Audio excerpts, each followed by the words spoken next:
Have you ever wondered how quickly life changes? One day you wear a golden crown. The next day you face a prison cell. Very few lives change so dramatically. Marie Antoinette experienced both worlds completely. She lived surrounded by unimaginable luxury. She died beneath a sharp executioner's blade. Many people remember her as selfish. Others remember her as misunderstood. Who was Marie Antoinette really? Was she a careless queen? Was she simply a victim? Or was the truth far more complicated? Let us travel back through history together. The year was 1755. A baby girl entered the world. She was born in Vienna, Austria. Her full name sounded incredibly long. Most people simply called her Marie Antoinette. She belonged to the powerful Habsburg family.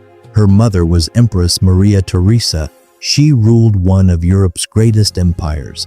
Her father was Emperor Francis Stephen. Their family enjoyed extraordinary wealth and influence. Marie grew up inside magnificent royal palaces. Beautiful gardens surrounded her childhood home. Music filled the grand palace halls. Teachers educated her alongside many siblings. She enjoyed dancing and cheerful celebrations. She especially loved music and laughter. Politics rarely interested the young princess. She preferred enjoying simple childhood moments. Nobody imagined her future would become tragic.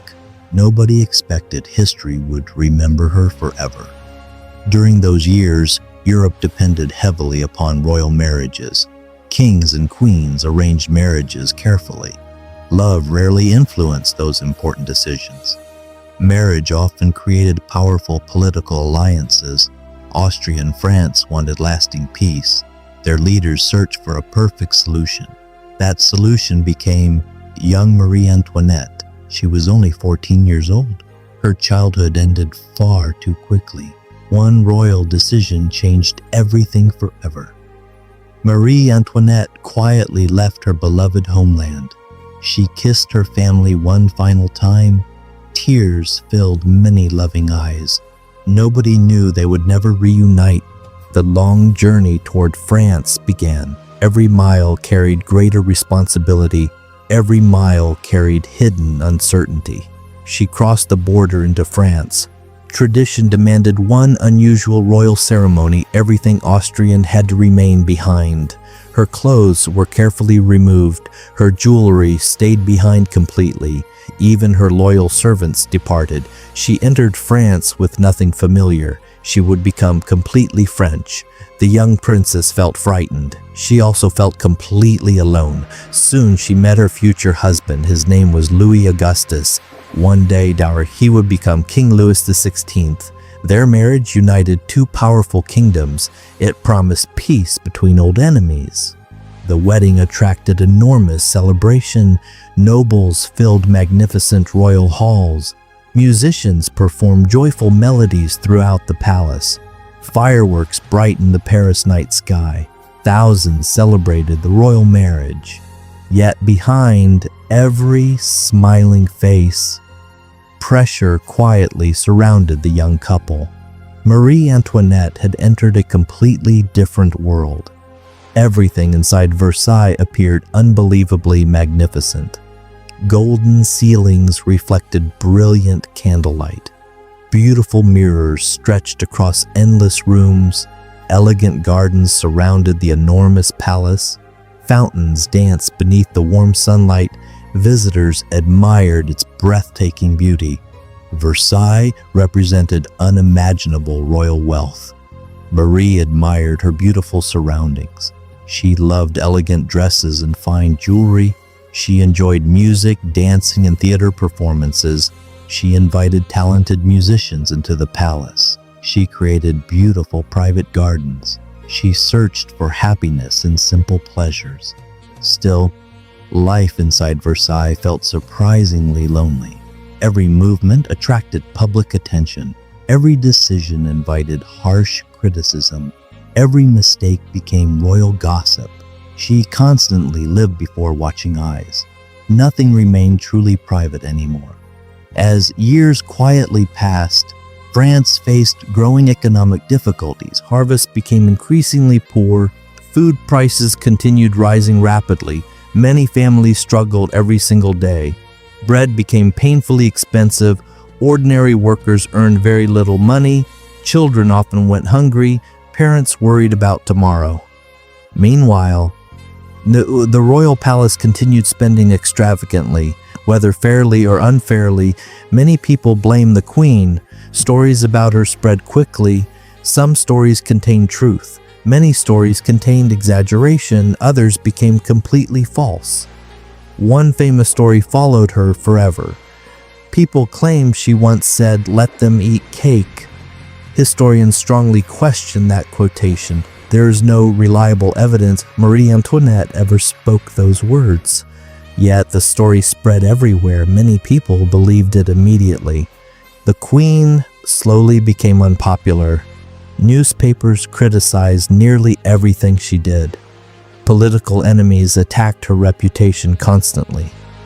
Rumors became stronger than facts. Truth became increasingly difficult to find. Marie felt deeply misunderstood. She tried helping charitable organizations. She donated money to struggling families. She supported hospitals and orphanages. Those generous actions received little attention. Negative stories spread much faster. The distance between rulers and ordinary people continued growing dangerously wider. Anger slowly filled the nation. Hope slowly disappeared from many homes. France stood dangerously close to revolution. Neither the king nor queen fully understood how serious everything had become. The storm was already approaching, and nothing would stop it. The year was 1789. Everything changed with frightening speed. The French Revolution had finally begun. Ordinary people demanded justice and equality. They demanded bread for their hungry families. They demanded an end to privilege. Crowds filled the streets of Paris. Their voices echoed through the city. Fear spread across the royal palace. Nobody knew what would happen next.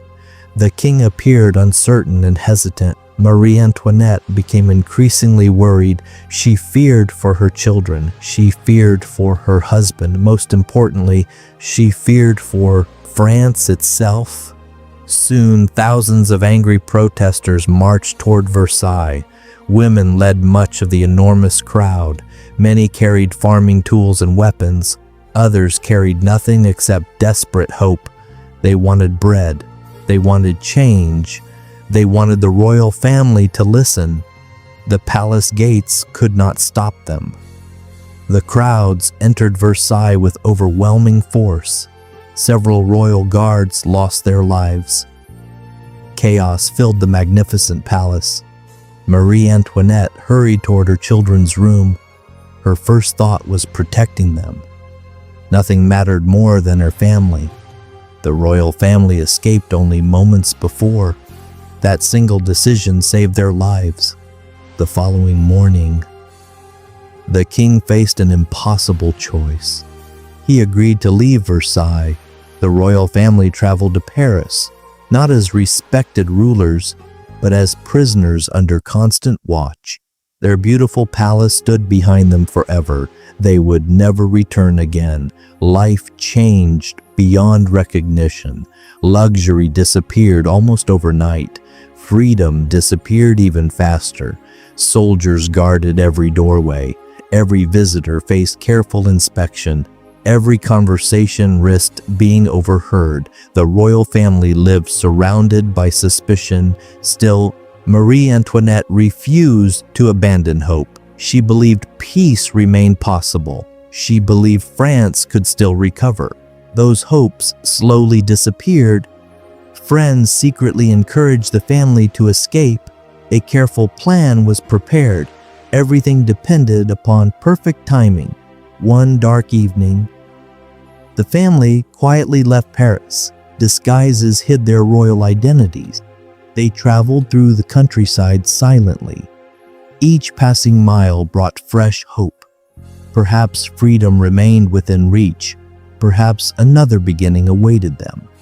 But fate had different plans.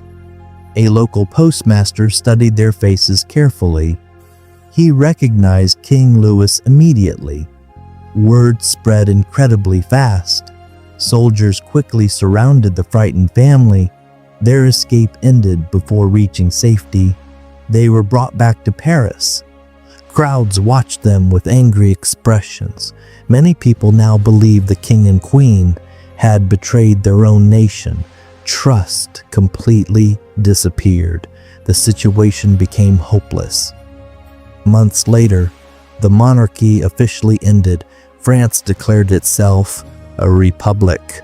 King Louis was no longer king. Marie Antoinette was no longer queen. They became ordinary prisoners, separated from almost everyone they loved. Then another heartbreaking tragedy arrived. King Louis XVI stood on trial. He faced accusations of treason. The verdict came quickly. He was found guilty. In January 1793, the former king faced execution. Marie Antoinette never saw him again. She lost her husband forever. Her children lost their father forever. Her heart broke beyond words, yet even greater suffering still remained. Soon, Marie Antoinette herself stood before the court. She faced many serious accusations. Some contained truth, many lacked convincing evidence. Others were cruel political attacks. The trial moved very quickly. Its outcome seemed already decided. The judges announced their final decision. Marie Antoinette would also die. She listened without showing fear. She remained calm and dignified. On the morning of October 16, 1793, she wore a simple white dress. No crown rested upon her head. No jewels decorated her clothing. No royal carriage carried her. An ordinary wooden cart transported her through Paris. Thousands lined the streets silently. Some shouted with anger. Others quietly watched her pass. Many simply wondered how life could change so completely. The young princess from Austria, the Queen of France, now faced her final journey. She climbed the execution platform calmly. History records one final act of grace. She accidentally stepped on the executioner's foot. Before her final moments, she quietly apologized. "I'm sorry, sir. I did not do it intentionally." Even facing death, she chose politeness over bitterness. A few moments later, her remarkable life ended. She was only 37 years old. History has debated her ever since. Some remember an extravagant queen. Others remember a misunderstood woman. Many historians continue examining her life carefully. One truth remains impossible to ignore. Marie Antoinette lived during extraordinary times. She inherited problems she never created alone. She also made mistakes, like every leader. Her story reminds us of something important. Power can disappear without warning. Fame can change into hatred overnight. Public opinion can become stronger than truth. History is rarely simple. People are rarely completely good or evil. Behind every famous name, there is a human story. A story filled with hope. A story filled with mistakes. A story filled with love. A story filled with loss. Marie Antoinette's story continues teaching generations, not because she ruled perfectly, but because her life reminds us how quickly fortune can change, how dangerous division can become, and how history should always be understood with patience, evidence, and